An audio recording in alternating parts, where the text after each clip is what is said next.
Terlalu banyak dalil menunjukkan Allah di atas. Sebagian orang hanya kasih syubhat dengan satu ayat. Justru kita bilang dalam ayat tersebut ada bantahan. Kenapa? Justru dia pergi ke bukit untuk bertemu dengan Allah. Berarti menuju ke arah yang tinggi, dan tempat tertinggi waktu itu di situ. Beda dengan Nabi Muhammad SAW langsung ketemu dengan Allah, dibawa ke langit ketujuh. Paham? Jadi itulah lokasi terdekat yang mungkin untuk bisa bertemu dengan Allah, yang paling lebih dekat dengan Allah ke arah yang lebih tinggi.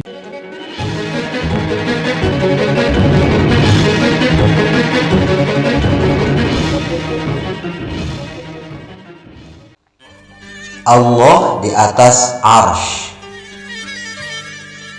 Allah di atas. Semakin arah lebih tinggi, semakin dekat dengan Allah. Benarkah?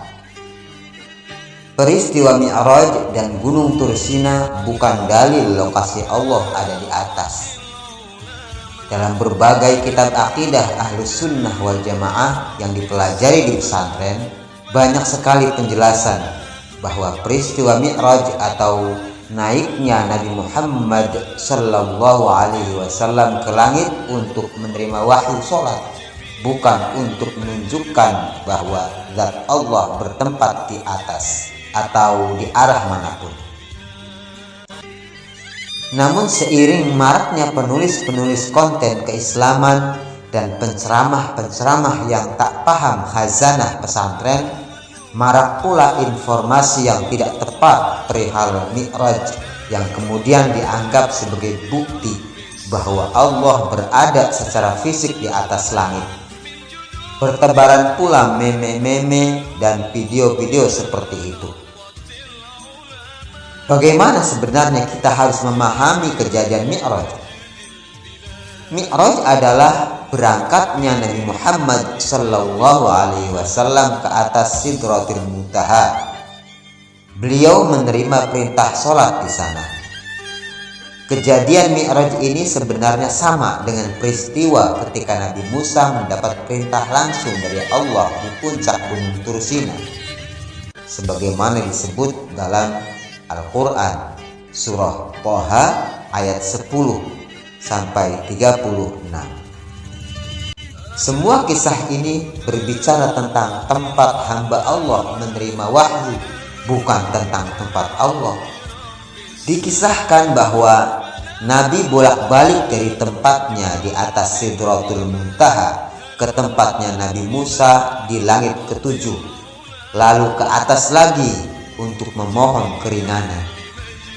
Dalam riwayat-riwayat sahih kita dapati bahwa yang naik turun adalah Nabi Muhammad sallallahu alaihi wasallam. Beliau naik ke tempat ia menerima wahyu dan turun ke tempat Nabi Musa, lalu naik lagi ke tempat menerima wahyu sebelumnya, dan itu terjadi berulang-ulang. Tempat yang kita bicarakan ini adalah tempat Nabi Muhammad sendiri, bukan tempat Allah. Kalau Allah mau, Dia bisa memberikan wahyunya secara langsung dimanapun hambanya berada, seperti yang terjadi pada Jibril yang menerima wahyu dari Allah dimanapun ia berada secara langsung. Sama sekali tak ada bahasan tentang tempat Allah dalam riwayat-riwayat itu, kecuali dalam persangkaan orang yang salah faham, yang menyangka bahwa bagi Allah juga berlaku hukum alam sebagaimana yang kita kenal di dunia ini, atas bawah, kanan kiri, depan belakang. Dalam benak mereka, tatkala mereka berbicara dengan seorang manusia, maka pastilah manusia atau orang itu berada di suatu tempat sebagaimana mereka juga berada di suatu tempat. Maka ketika Allah berfirman pada hambanya di langit, kemudian disimpulkan bahwa Allah juga berada di suatu tempat yang dalam hal ini adalah langit. Tak pernahkah mereka membaca sekian banyak riwayat yang berisi tentang malaikat Jibril menerima wahyu di mana saja? Lalu apa yang mereka pikirkan tentang itu? Tidak ingatkah bahwa Nabi Musa bertemu dalam tanda petik dan berdialog dengan Allah di Gunung Tursina? Maka apa yang bisa disimpulkan dari itu? Apakah berarti Allah sering berpindah tempat dari langit ke bumi dan muat di dalamnya?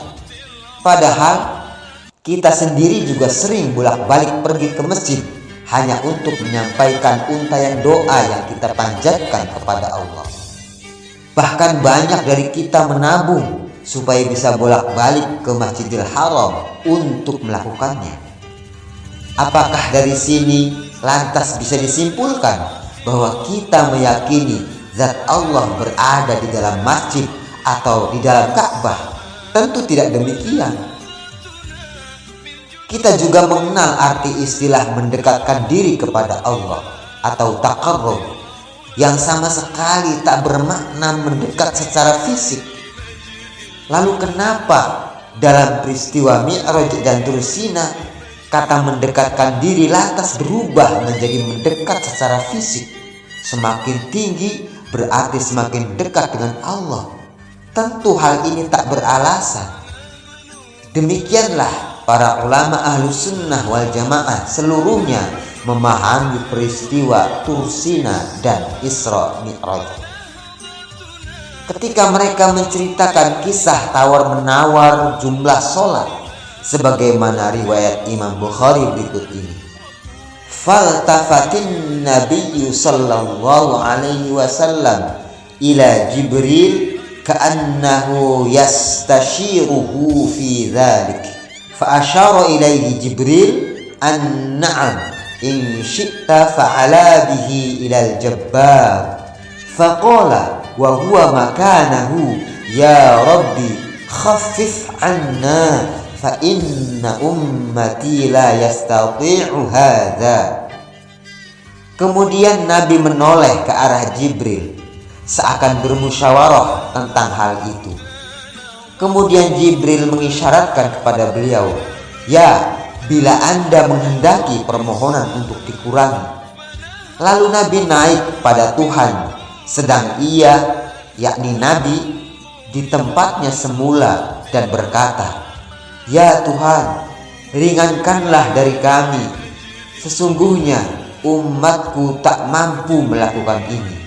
Hadis riwayat Bukhari. Para ulama menjelaskan bahwa kalimat wa huwa makanahu dalam hadis di atas bukan berarti bahwa Allah ada di tempat itu, tetapi Nabilah yang berada di tempatnya semula menerima wahyu sholat 50 kali sehari. Imam Al-Hafidh Al-Qastalani menjelaskan, faqala alaihi salatu wassalam wa huwa makanahu ay fi maqamihil awal alladhi qama fihi qabla hubutihi. Dia berada di tempatnya. Maksudnya Nabi Muhammad sallallahu alaihi wasallam berada di tempatnya yang awalnya ditempati sebelum turunnya. Al-Qastalani Irsyadus Sari li Syarh Sahih Al-Bukhari juz 10 halaman 449. Imam Al-Hafidh Ibnu Hajar menegaskan makna tempat di hadis Mi'raj itu dengan menukil pernyataan Imam Al-Khattabi, lalu menguatkannya sebagaimana berikut. Qala Al-Khattabi al-makanu la yudafu ila Allah ta'ala, innama huwa makanun Nabi sallallahu alaihi wasallam fi maqamihil awal alladhi qama fihi qabla hubutihi. Intaha. Wa hadzal akhir muta'ayyanun wa laysa fi siyaq tasrihu bi idafatil makani ila Allah ta'ala. Al-Khattabi berkata, tempat itu tidak disandarkan pada Allah Ta'ala. Sesungguhnya itu tak lain adalah tempat Nabi Sallallahu Alaihi Wasallam di tempat berdirinya sebelumnya, sebelum turun. Ini akhir nukilan Al-Khattabi.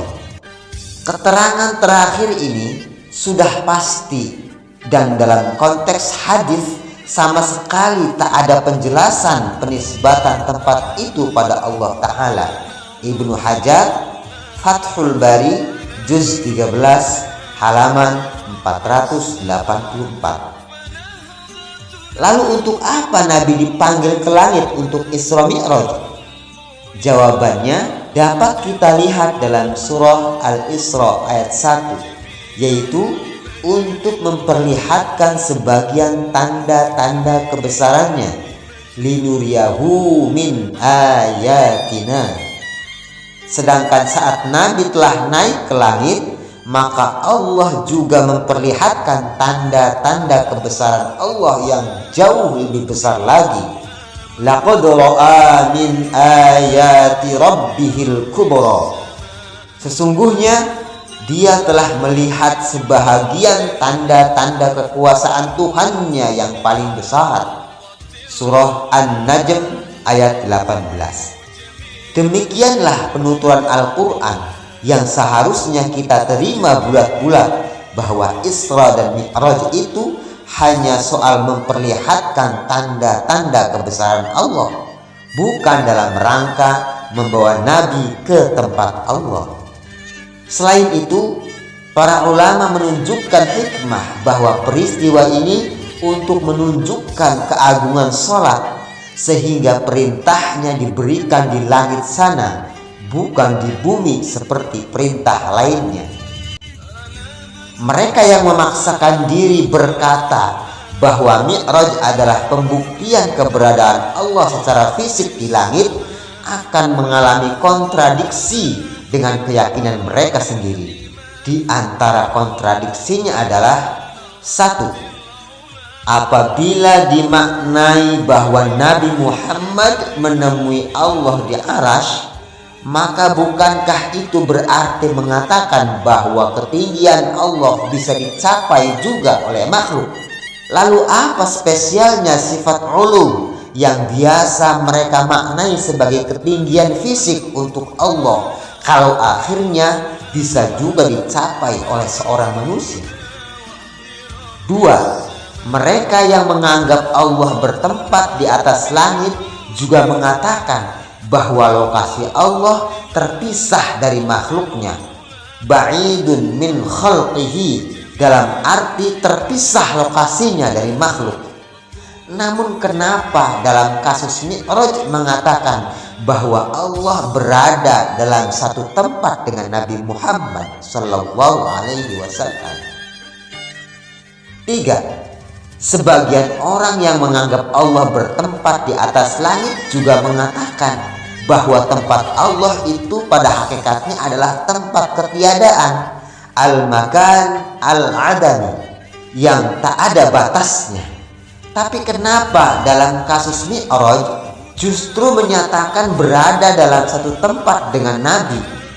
Apakah Nabi yang keberadaannya berbentuk fisik itu juga bisa berada di tempat ketiadaan itu? 4. Di sisi lain, Allah dianggap turun setiap sepertiga malam akhir ke langit dunia, yakni langit pertama, secara hakikat. Lalu kenapa saat Mi'raj itu Allah ada di atas sana, padahal di bumi sedang ada lokasi yang mengalami sepertiga malam terakhir? Memangnya Allah ada berapa? Kenapa tak menemui Allah di langit dunia saja kalau demikian? Itulah sederet inkonsistensi mereka yang memahami peristiwa Mi'raj atau Gunung Tursina dengan cara sederhana, dengan mengira bahwa hukum alam yang sejatinya khusus bagi manusia juga harus berlaku pada Allah. Semua inkonsistensi di atas akan terpecahkan ketika mengikuti pemahaman ahli sunnah wal jamaah bahwa Allah tak bertempat, tak berarah, tak terbatas ruang, tak bergerak, dan kemahatinggiannya tidak boleh dipahami secara fisik, bahwa semakin tinggi lokasi maka semakin dekat dengan Allah adalah pemahaman yang kurang tepat, kalau tidak mau dikatakan salah. Wallahu a'lam.